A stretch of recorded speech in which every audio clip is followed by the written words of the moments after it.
All right, the thumbnail was the photo of the guy they have in custody for wordlessly pulling alongside Dan Hutchinson, aka Hutch.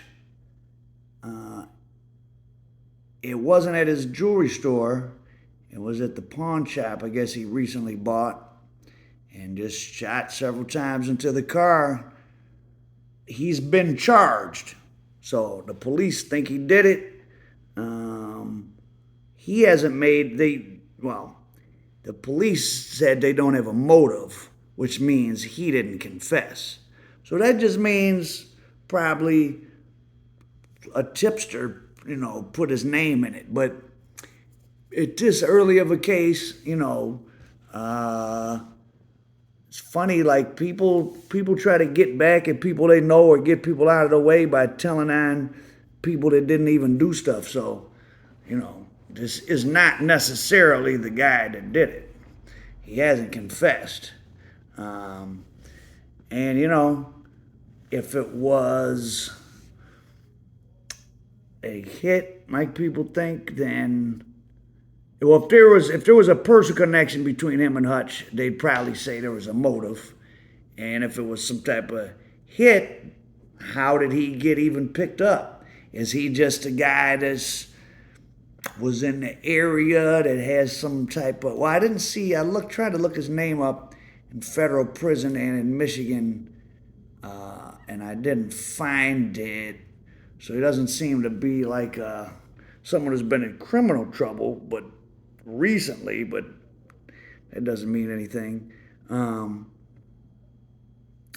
have been hearing a lot of different gossip. I don't know what to take seriously. Someone said that the feds were giving Hutch a hard time because he was selling people jewelry on EDD cards, but that still goes back to what I said in my original video.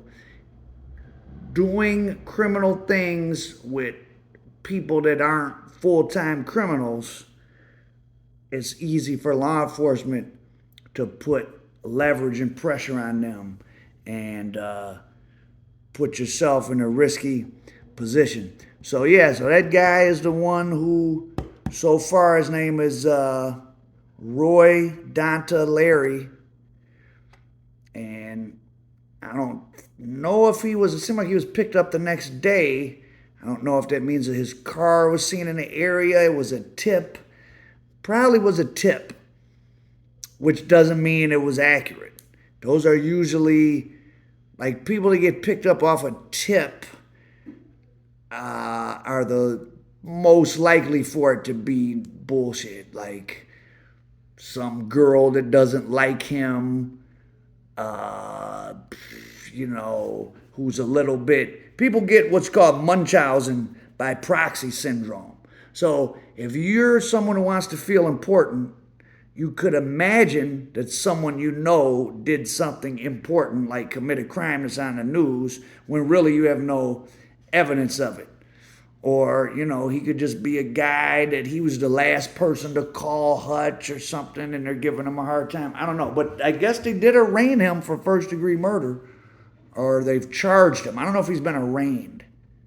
Well, it's two different things. How could he have been charged already? The paper said charged, but it sounded like he would have just been in custody. What was today? Yesterday? Maybe he was arraigned. But he hasn't said anything. If he is a stranger to Hutch, they got to prove that's a high burden. Usually, the kind of murders that people get away with is if there's no personal connection. So, but if they would have found a murder weapon, or if there was some other good evidence against him, the news reporters would have been pressing them for it just to get a good story. And it's a small police force, Oak Park. I mean, I would imagine some more information would have got released. So, so just to recap, the jeweler to the rap stars. I mean, he was a guy who was catching up to being as well known as like some of the earlier jewelers, the Johnny with the grills and Jacob. I don't know if there was really any. What other jeweler around the country was more Icebox, which is down in Atlanta. That's well known. As far as rappers mentioning jewelers, he was getting up there. Um, Obviously, no rappers had anything to do with this. Like I said, somebody told me he heard the feds were questioning him about EDD stuff.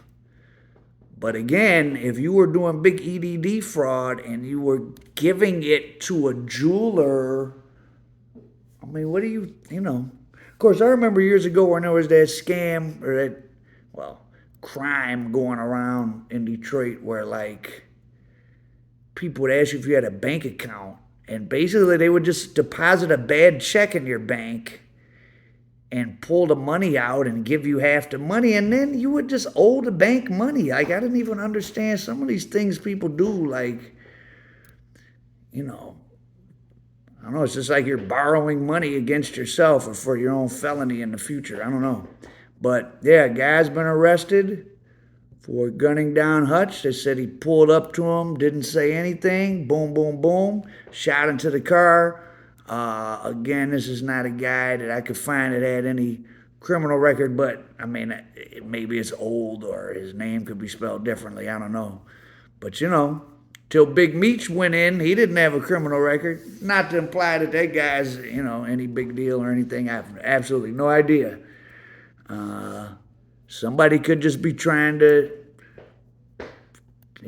set somebody up, the overlay for the underlay, as they say. I'm sure Detroit is awash with rumors, but, there's all kind of, people get taken into custody and questioned for murder all the time, and it wasn't them. Beat it at preliminary exam. I beat a few cases at preliminary exam many moons ago. So you could be sitting down at the jail, theoretically facing life, and a week or two later you could be walking around and never hear about it again. Be interesting to see how this plays out.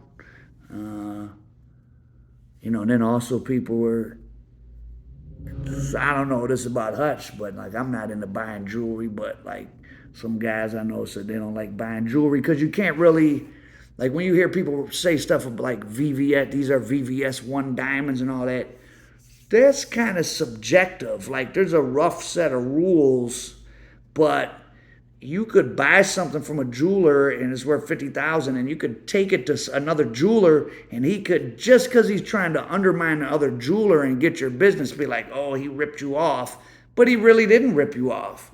The old jewelers do rip people off, and especially when you got a lot of clients where it's easy to think of them as like, oh, this guy's gonna be dead or locked up, or he don't know no better. So I don't know any of these things about Hutch. I'm just, I don't know, that whole world of buying jewelry. I mean, Courtney Brown, who I did Motown Mafia with, we were talking about it, and he said, I can't believe people didn't learn from back in the 60s, or I mean in the early 70s when those Motown Mafia guys went down, their jeweler testified against them.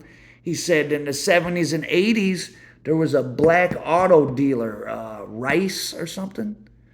He testified against people in cases saying how many Cadillacs and Benzes they bought. Like, the people that you buy your stuff from are the weak link. And it doesn't, if it was some personal quarrel, that guy would have said something, or he'd have some personal connection the police could tie through. But maybe that's not even the guy. But they do have somebody in custody.